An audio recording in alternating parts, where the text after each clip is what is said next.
Hello friends, आप सभी का स्वागत है आपके अपने यूट्यूब चैनल #एजुकेशनल वर्ल्ड पर, जहां आपको दी जाती है सबसे अच्छी पढ़ाई ताकि आप बने सबसे बेस्ट। तो चलिए इस क्लास को कंटिन्यू करते हैं। ये क्लास पार्ट 3 होने वाली है, जो कि मानव नेत्र और रंग बिरंगा संसार चैप्टर से है। तो पिछले क्लासों में हमने क्या जाना था?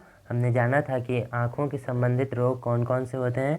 ठीक है, निकट दृष्टि दोष, दूर दृष्टि दोष, जरा दृष्टि दोष, अबिंदुकता जैसी समस्याओं का निवारण कैसे लेंसों के द्वारा किया जाता है। ठीक है, तो इस वीडियो में हम उससे आगे समझेंगे। देखिए आज के टॉपिक क्या क्या है। तो आज के टॉपिक है वर्ण विक्षेपण। ठीक है, पहला टॉपिक क्या है? वर्ण विक्षेपण। ठीक है, और दूसरा है इंद्रधनुष। वर्ण विक्षेपण क्या होता है इसको समझेंगे। ठीक है, तथा वर्ण विक्षेपण की सहायता से इंद्रधनुष का निर्माण कैसे होता है इसको भी जानेंगे। ठीक है, तो चलिए आज के टॉपिकों को समझना शुरू करते हैं। देखिए आपके लिए नोट्स के साथ साथ पढ़ाई होती है, पढ़ाई करवाई जाती है। तो चलिए सबसे पहले समझते हैं प्रिज्म। प्रिज्म क्या होता है? तो यहाँ पर हेडिंग लिख दिया गया है, प्रिज्म से होकर अपवर्तन, यानी प्रकाश का प्रिज्म से होकर अपवर्तन होगा। सबसे पहले समझते हैं प्रिज्म। तो कांच का बना ऐसा पारदर्शी माध्यम जिसकी कोई भी सम्मुख फलक आपस में समानांतर न हो, प्रिज्म कहलाती है। ठीक है, मतलब कि कांच का बना एक पारदर्शी माध्यम होता है। प्रिज्म क्या है? कांच का बना एक पारदर्शी माध्यम है जिसकी कोई भी दो सम्मुख फलक आपस में समानांतर नहीं होती है। ठीक है, क्या होती है? समानांतर नहीं होती है। वैसे तो इसके दो फलक समानांतर हो जाते हैं, लेकिन डेफिनेशन में यही लिखा गया है कि कोई भी दो सम्मुख फलक आपस में समानांतर नहीं होती। ये वाला फलक और ये वाला फलक आपस में समानांतर हो जाते हैं।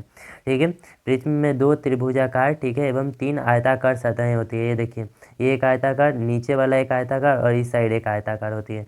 और ये रहा एक आगे और एक पीछे, दो त्रिभुजाकार सतह हो गई। ठीक है, ठीक है, अतः क्या हो जाता है? प्रिज्म में टोटल 5 सतहें होती हैं। कितनी सतहें होती हैं प्रिज्म में? 5 सतहें होती हैं। ठीक है, यह ऑब्जेक्टिव 10th बोर्ड एग्जाम में पूछा गया है, इसे आप ध्यान में रखेंगे। उसके बाद देखिए प्रिज्म का कोण किसे कहते हैं। ठीक है, प्रिज्म का कोण क्या है? तो प्रिज्म का कोण एंगल ऑफ प्रिज्म। ठीक है, तो चलिए इसको भी समझते हैं हम। तो देखिए प्रिज्म के किन्हीं दो अपवर्तक सतहों के बीच के कोण को प्रिज्म का कोण कहा जाता है। यानी कि प्रिज्म का हम कोई भी दो अपवर्तक सतह ले ले, देखिए ये एक अपवर्तक सतह हुआ और ये दूसरा वाला अपवर्तक सतह हुआ, इनके बीच का कोण क्या हो गया? प्रिज्म का कोण कहलाएगा। या फिर ये वाला भाग, ये इसको एक अपवर्तक सतह और ये दूसरा अपवर्तक सतह मान ले तो क्या हो जाएगा? यहाँ पर भी एक कोण बनेगा, तो उसे भी हम प्रिज्म का कोण कह सकते हैं। अथवा इस साइड भी जो कोण बनेगा उसे भी हम प्रिज्म का कोण कह सकते हैं। ठीक है, क्या कह सकते हैं? प्रिज्म का कोण। इसे क्या किससे सूचित किया जाता है? इसे प्रायः ए से सूचित किया जाता है, यानी एंगल ऑफ प्रिज्म, अर्थात प्रिज्म का कोण ए से सूचित किया जाता है। ठीक है, तो आप समझ गए होंगे प्रिज्म क्या होता है एवं प्रिज्म के कोण क्या है। इसके बाद हम देखते हैं प्रकाश का वर्ण विक्षेपण। ठीक है, किसी भी प्रिज्म की सहायता द्वारा क्या होता है? प्रकाश का वर्ण विक्षेपण कैसे होता है इसको समझेंगे।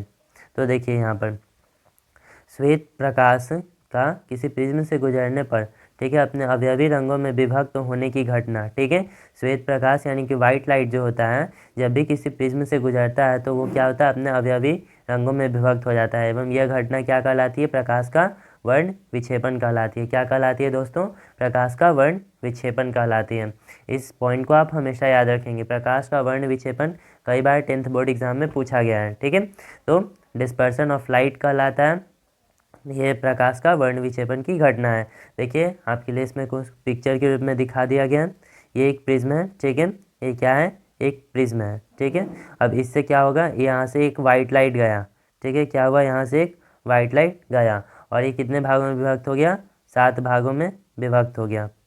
ठीक है, कितने भागों में विभक्त हो गया?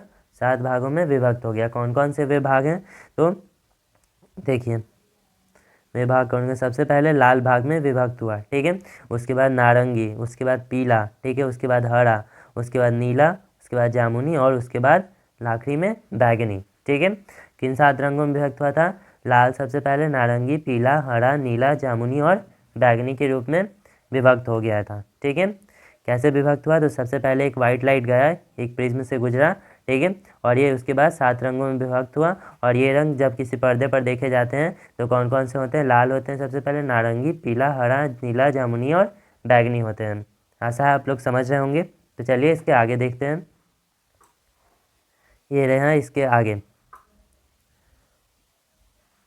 श्वेत प्रकाश 7 रंगों का क्या होता है, मिश्रण होता है। श्वेत प्रकाश 7 रंगों का मिश्रण होता है। इसके आगे देखते हैं, देखिए यहाँ पर एक और पॉइंट लिखा गया है, प्रिज्म सिर्फ उन 7 रंगों को अलग अलग दर्शाने का कार्य करता है। जो श्वेत प्रकाश होता है वो पहले से ही क्या होता है, 7 रंगों का,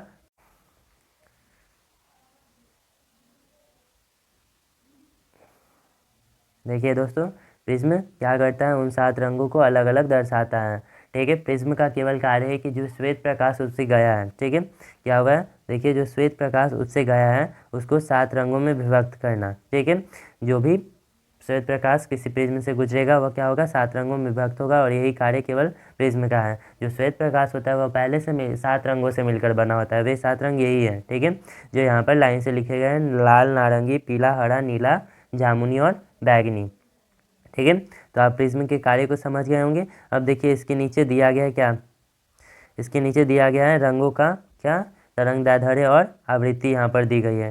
बैगनी का कितना होता है, तो 400 अंगस्ट्रम होता है। तरंगदैर्ध्य को हमेशा अंगस्ट्रम में मापा जाता है, ठीक है, और आवृत्ति को हर्ट्ज में मापा जाता है। आवृत्ति को किस में मापा जाता है दोस्तों, हर्ट्ज में मापा जाता है, और तरंगदैर्ध्य को एमस्ट्रॉन्ग या फिर अंगस्ट्रम इसको बोलते हैं। ठीक है, तो बैगनी का होता है 400 अंगस्ट्रम, आवृत्ति होगी 3.80 इंटू 10⁻14 हर्ट्ज। ठीक है, जामुनी की होती है 45 अंगस्ट्रम, सॉरी दोस्तों यहाँ पर 4500 होगा, गलती से 45 लिखा गया है। ठीक है, उसके बाद इसकी क्या होती है आवृत्ति 6.67 इंटू 10⁻14 हर्ट्ज होती है। ठीक है, तीसरे नंबर पर कौन सा है, तो देखिए उसके बाद है नीला। ठीक है, नीला का तरंगदैर्ध्य 4800 अंगस्ट्रम होता है और इसकी आवृत्ति 6.25 इंटू 10⁻14 हर्ट्ज होती है। ठीक है, इसके बाद क्या दिया गया है, हरा, हरा अर्थात ग्रीन, इसका होता है 5400 अंगस्ट्रम। ठीक है, क्या होता है 5400 अंगस्ट्रम, और इसकी आवृत्ति होती है 5.56 इंटू 10⁻14 हर्ट्ज। ठीक है, उसके बाद पीला है अर्थात येलो। ठीक है, 5800 अंगस्ट्रम तरंगदैर्ध्य है इसका, और इसका आवृत्ति कितना है, तो 5.17 इंटू 10⁻14 हर्ट्ज। तो देखिए इसके बाद नारंगी है 6000 अंगस्ट्रम 6000, एंड आवृत्ति कितनी है 5.00 इंटू 10⁻14 हर्ट्ज। ठीक है, उसके बाद लाल है अर्थात रेड है, इसका है 7900 अंगस्ट्रम, यानी कि 3.80 इंटू 10⁻14 हर्ट्ज इसका आवृत्ति है। ठीक है, आवृत्ति को किस में मापते हैं, हर्ट्ज में, जो कि यहाँ लिखा गया है। ठीक है, और तरंगदैर्ध्य को एमस्ट्रॉन्ग में यहाँ पर लिखा गया है। अब नोट ध्यान देने वाली बात यह है कि 1 angstrom is equal to 10⁻10 metre पर सेकेंड होता है। ठीक है, सॉरी दोस्तों यहाँ पर बुक में लिखा गया था मीटर पर सेकंड, परंतु यहाँ पर मीटर होगा केवल। ठीक है, 1 एमस्ट्रॉन्ग इज इक्वल टू क्या होता है 10⁻10 मीटर। ठीक है, याद रखिएगा, ये बहुत इंपॉर्टेंट और ऑब्जेक्टिव प्रश्नों में आने वाला। ठीक है, उसके बाद देखते हैं इसके बाद क्या लिखा गया है। अब देखिए किसी प्रिज्म से श्वेत प्रकाश के वर्ण विक्षेपण के पश्चात क्या होता है, तो देखिए किसी प्रिज्म के श्वेत प्रकाश, ठीक है, किसी प्रिज्म से श्वेत प्रकाश के वर्ण विक्षेपण के पश्चात जो 7 रंगों की पट्टी का निर्माण होता है, हम उसे क्या कहते हैं, वर्णपट अथवा स्पेक्ट्रम कहते हैं। ठीक है, वर्णपट अथवा स्पेक्ट्रम क्या है, तो जब किसी प्रिज्म से श्वेत प्रकाश गुजरेगा, ठीक है, जैसा कि आपने पीछे देखा, जब किसी प्रिज्म से श्वेत प्रकाश गुजरता है तो क्या होता है 7 रंगों में विभक्त हो जाता है। तो इसी चीज़ को यहाँ पर लिखा गया है, किसी प्रिज्म से श्वेत प्रकाश के वर्ण विक्षेपण, ठीक है, वर्ण विक्षेपण अर्थात 7 रंगों में विभक्त हो जाना के पश्चात जो 7 रंगों की पट्टी का निर्माण होता है, ठीक है, उस पट्टी को हम क्या कहते हैं, वर्णपट अथवा इंग्लिश में स्पेक्ट्रम कहते हैं। क्या कहते हैं, वर्णपट कहते हैं अथवा स्पेक्ट्रम कहते हैं। इसके बाद आगे देखिए समझते हैं, वर्णपट को स्मरण करने के लिए क्या किया जाता है, कि वर्णपट को स्मरण करने के लिए यहाँ पर एक नाम दे दिया गया है, बैजानी ही पिनाला। ठीक है, क्या है, बैजानी ही पिनाला अर्थात वेबग्योर लिखा जाता है इसको इंग्लिश में। ठीक है, बै मतलब बैगनी हो गया, जा मतलब जामुनी हो गया, नी मतलब नीला हो गया, ह मतलब हरा हो गया, पी मतलब पीला हो गया, और यहाँ पर ना मतलब क्या हो गया, नारंगी, और ला मतलब लाल हो गया। ठीक है, आप समझ रहे होंगे, बैजानी ही, ठीक है, अर्थात वेबग्योर यानी कि इंद्रधनुष के सभी रंग अर्थात 7 रंगों की पट्टी। देखिए वर्णपट मुख्य रूप से 2 प्रकार के होते हैं। कौन कौन से होते हैं, तो एक होता है शुद्ध वर्णपट, एक होता है अशुद्ध वर्णपट। क्या होता है, एक शुद्ध वर्णपट होते हैं, एक अशुद्ध वर्णपट होते हैं। ये देखिए यहाँ पर लिखे गए प्योर स्पेक्ट्रम और इम्प्योर स्पेक्ट्रम। ठीक है, तो शुद्ध वर्णपट किसे कहा जाता है? तो वह वर्णपट जिस पर प्राप्त सभी रंग स्पष्ट रूप से दिखाई देते हैं। ठीक है, यानी कि सभी जो भी रंग होंगे वर्णपट पर आएंगे। ठीक है, अर्थात जब श्वेत प्रकाश किसी प्रिज्म से गुजरेगा और जो वर्णपट बनेगा उसमें जो भी वर्णपट पर रंग आएंगे वे सभी स्पष्ट रूप से दिखाई देने चाहिए। तो इसे हम क्या कहेंगे? शुद्ध वर्णपट अर्थात प्योर स्पेक्ट्रम कहेंगे। ठीक है, और अशुद्ध वर्णपट कहने का मतलब क्या है? इम्प्योर स्पेक्ट्रम, जो कि क्या होता है? जिसमें वह वर्णपट जिसमें एक रंग जो होता है दूसरे रंग पर आच्छादित होता है, यानी कि चढ़ा हुआ होता है, ओवरलैप होता है। क्या होता है? ओवरलैप, यानी कि यहाँ पर कोई रंग है। ठीक है, मान लीजिए यहाँ पर कोई नीला रंग है। ठीक है, और इसी के बगल में जो पीला रंग होगा वो क्या होगा? इस पर चढ़ा हुआ होगा। देखिए ऐसे कुछ चढ़ गया तो ये क्या हो गया? आच्छादित हो गया। अब जब यही दोनों रंग अलग अलग होगा तो इसे हम क्या कहते हैं? इसे हम कहते हैं शुद्ध वर्णपट। ठीक है, यहाँ देखिए अलग अलग इसमें दिख रहा है, इसमें एक दूसरे पर चढ़ गया है। ठीक है, तो इसे क्या कहेंगे? इसे हम कहेंगे अशुद्ध वर्णपट और इसे कहेंगे शुद्ध वर्णपट, यानी कि कलर जो है अलग अलग साफ साफ दिखाई देने चाहिए। तो आप लोग समझ गए होंगे। इसको आगे बढ़ाते हैं। ये देखिए रंगों को देखना, हम किसी भी रंग को कैसे देखते हैं उसको समझा जाए यहाँ पर। तो ये स्टार्ट करते हैं। रंगों को देखने की क्रिया अर्थात टू सी द कलर्स। हम किसी भी रंग को कैसे देखते हैं? तो मनुष्य की आंखों में क्या होती है? प्रकाश संवेदी अनेक तंत्रिका तंतु होती है। मनुष्य की आंखों में कहने का मतलब है कि जो मनुष्य की आंखों में जो रेटिना होती है, ठीक है, उस पर क्या होते हैं? अनेक प्रकाश संवेदी तंत्रिका तंतु होती है। तंत्रिका तंतु कहने का मतलब क्या? न्यूरॉन्स होते हैं। न्यूरॉन्स होते हैं जो क्या करते हैं? ये तंत्रिकाएं क्या होती है? मुख्य रूप से दो प्रकार की होती है। कौन कौन सी? क्षण होती है और शंकु होती है। ठीक है, पहली क्षण होती है और दूसरी शंकु होती है। तो इन तंत्रिकाएं क्या करती है? रेटिना पर जो भी प्रकाश पड़ते हैं, ठीक है, क्या होता है? जो भी रेटिना पर प्रकाश पड़ते हैं उसको ये दिमाग तक पहुंचाने का कार्य करती हैं। अब ये तंत्रिका तंतु मुख्य रूप से कितने प्रकार के होते हैं? दो प्रकार के होते हैं। कौन कौन से होते हैं? तो ये मुख्य रूप से देखिए क्षण होते हैं और शंकु होते हैं। क्षण और शंकु क्यों होते हैं? देखिए ये आखिर ये दो प्रकार के क्यों होते हैं? तो देखिए जो क्षण होता है उसका कार्य है कि मनुष्य को देखने के लिए कार्य करता है। ठीक है, मतलब कि क्षण की सहायता से हम पिक्चर किसी भी चीज़ को देखते हैं। ठीक है, केवल देखते हैं, यानी कि उसका कोई कलर नहीं हो देख सकते हैं। जैसे कि आप अपने आसपास देखेंगे तो अब अनेक कलर की चीज़ें दिखेंगी। तो क्षण केवल चीज़ों को दिखा सकता है और उसका कलर क्या हो जाएगा? वाइट एंड ब्लैक हो जाएगा। ठीक है, जैसे कि नॉर्मल प्रिंटर में देखते हैं उसमें आप किसी भी कलर का प्रिंट करते हैं तो नॉर्मल प्रिंटर में केवल वाइट एंड ब्लैक रूप में दिखाई देता है। ठीक है, तो क्या होता है? क्षण तंतु जो होता है मनुष्य को केवल देखने में मदद करता है। ठीक है, और उसी में रंग भरने का कार्य किसका होता है? शंकु का होता है। शंकु तंतु जो होता है हमारी आंखों में वो क्या करता है? जो भी चीज़ों को हम देख रहे हैं उसमें रंग के साथ दिखाता है मस्तिष्क को। ठीक है, शंकु क्या करता है? विभिन्न रंगों को हमारी आंखों से मस्तिष्क तक पहुंचाने का कार्य करता है। और क्षण क्या करता है? जो भी चीज़ को हम देख रहे हैं उसके आकार एवं प्रकार को दिखाने का कार्य करता है। ठीक है, तो ये दोनों क्या करते हैं? मिलकर मस्तिष्क को पूरी पिक्चर अर्थात जो भी प्रतिबिंब हमारी आंखों में बन रहा है उसको पूरी तरह देखने में मदद करते हैं। ठीक है, तो चलिए आगे देखते हैं। यहाँ पर एक नोट पॉइंट लिखा गया है, इसको भी थोड़ा पढ़ लेते हैं।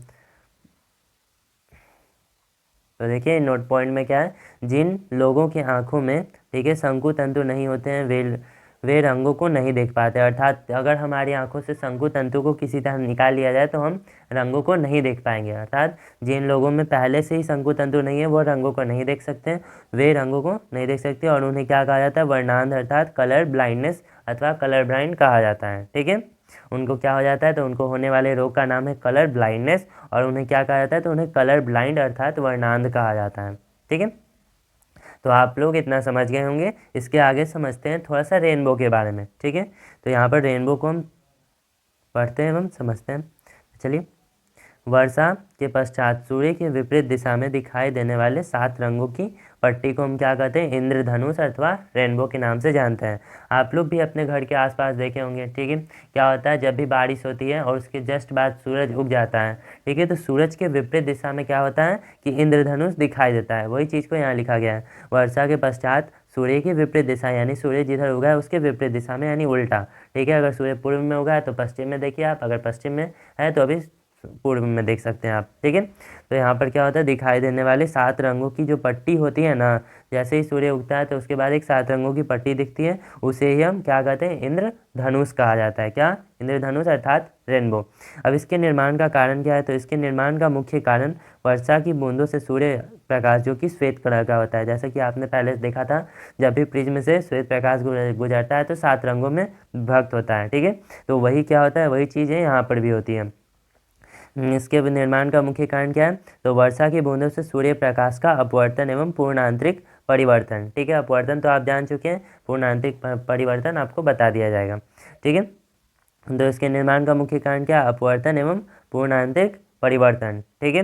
तो क्या होता है कि जो वर्षा की बूंदें होती हैं वो भी एक प्रिज्म की तरह कार्य करती हैं। क्या करती है, एक प्रिज्म के तरह कार्य करती हैं, जिसके कारण क्या होता है, इससे भी प्रकाश का वर्ण विक्षेपण, अपवर्तन और पूर्णांतरिक परिवर्तन हो जाता है, जिसके कारण हमें आसमान में इंद्रधनुष दिखाई देता है, ठीक है। तो आशा है आप लोग समझ रहे होंगे। हम बार बार आपको पूछते हैं ताकि आपको अच्छी तरह समझ में आता जाए। तो हमने आज इंद्रधनुष तक समझ लिया। इसके नीचे कुछ पिक्चर्स बनाए गए, ये देखिए, ये एक प्रिज्म है, ठीक है। तो इसके भागों देख लेते हैं। ये देखिए, एक ऊपर भाग है, ठीक है, एक नीचे वाला भाग है यहाँ पर, और यहाँ पर 3 भाग, एक इस साइड, एक इस साइड और एक इसके पीछे है, ठीक है, एक पीछे है। तो इसके कितने भाग हो गए, एक ऊपर, ठीक है, एक ऊपर, एक नीचे और एक इस साइड और एक पीछे। तो टोटल 5 भाग हो गए, ठीक है, जो कि जिसमें 2 समानांतर है आपस में, 2 क्या है आपस में समानांतर है और 3 आपस में असमानांतर है, ठीक है। इसके आगे आपको देखिए यहाँ पर डिस्पर्शन ऑफ लाइट का पिक्चर भी बनाया गया है। यहाँ पर क्या होता है कि जैसे ही कोई श्वेत प्रकाश यहाँ से गुजरता है इस रूप में, ठीक है, तो वह यहाँ पर 7 रंगों में विभक्त होता है और उसके बाद यहाँ पर एक पट्टी दिखाई देती है। क्या दिखाई देती है, एक पट्टी दिखाई देती है। वह कौन सी पट्टी होती है, तो 7 रंगों की पट्टी का क्या नाम था, बैजानी पिनाला, ठीक है, अर्थात विबग्योर था। देखिए, VIBGYOR, विबग्योर अर्थात violet, indigo, blue, green, yellow, orange and red, ठीक है, यही 7 रंगों की पट्टी होती है। और भी पिक्चर्स आपके लिए लाए गए हैं। ये देखिए, जब हम 2 प्रिज्म को आपस में सामने सामने रख देंगे तो क्या होगा, एक प्रिज्म से लाइट गया और यहाँ पर 7 रंगों में विभक्त हुआ, फिर वो 7 रंग फिर से क्या होगा, एक रंग में विभक्त होकर वाइट लाइट के रूप में सामने आ जाएगा, ठीक है। यानी कि जो भी प्रोसेस है वो क्या हो गया, रिवर्स हो गया है। यहाँ से गया, ठीक है, 7 रंग में विभक्त हुआ, फिर 7 रंग जो था वह एक रंग में विभक्त होकर वापस निकल गया वाइट लाइट के रूप में। और भी पिक्चर्स हैं, ये देखिए, वाइट लाइट फिर से गया यहाँ पर, तो क्या होता है, एक प्रिज्म से गुजरा, प्रिज्म है ये भी एक प्रकार का प्रिज्म है, ठीक है, वो थोड़ा अलग था डिजाइन, ये भी अलग है, लेकिन दोनों प्रिज्म ही है, ठीक है। तो यहाँ पर देखिए वाइट लाइट गया यहाँ पर, ठीक है, और ये 7 रंगों में विभक्त हुआ है। कौन कौन से, फिर से सुन लीजिए, red, orange, yellow, green, blue, indigo and violet, ठीक है। इसको आप पूरी तरह याद कर लीजिए। कभी कभी ये ऑब्जेक्टिव में पूछ दिया जाता है कि प्रिज्म से अगर कोई वाइट लाइट गुजरता है तो सबसे ऊपर होने वाला कलर कौन सा होता है, तो यहाँ पर रेड दिखाया गया, यहाँ पर वॉयलेट सबसे नीचे है, ठीक है, मिडिल में पूछे तो ग्रीन बोल देना, ठीक है। तो इसी के साथ आज की क्लास को हम समाप्त करते हैं, ठीक है। और यहाँ पर आज के टॉपिकों को हमने अच्छी तरह समझा। आगे की वीडियोस देखने के लिए हमारे चैनल को सब्सक्राइब करें, और अगर आपको ये वीडियो अच्छा लगा हो तो वीडियो को लाइक करें, कमेंट करें एवं शेयर करना ना भूलें। धन्यवाद।